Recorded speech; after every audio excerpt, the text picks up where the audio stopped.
तर अशोक चव्हाणांच्या भाजप प्रवेशामुळे आरएसएस मध्ये प्रचंड नाराजी झाली आहे। चव्हाणांच्या भाजप प्रवेशामुळे आरएसएस मध्ये तीव्र नाराजी आहे का अशी चर्चा सुरू झाली आहे। काँग्रेस नेते पृथ्वीराज चव्हाण यांनी या संदर्भात मोठं वक्तव्य केलेलं आहे। चव्हाण यांच्या भाजप प्रवेशामुळे आरएसएस नाराज झाल्याची चर्चा आहे। काँग्रेस नेते पृथ्वीराज चव्हाण यांनी हे मोठं वक्तव्य केलंय। रोकायचा प्रश्न नाही, आमदार कुठे जाणार नाही, कारण आता लोकांचा जो प्रक्षोभ आहे ते आमदार मतदारसंघात गेले त्यांना लक्षात येतो।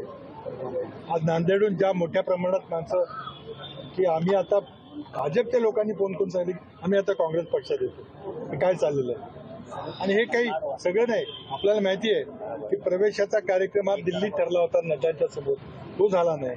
मग औरंगाबादला अमित शहाच्या समोर ठरला होता, पण आरएसएसच्या तिथल्या लोकांनी तीव्र निषेध केला, अमित शहाचा दौरा रद्द केला आणि शेवटी तो कार्यक्रम मुंबईत घ्यावा लागला। लोकांना भाजपच्या लोकांनी आवडलेलं नाही।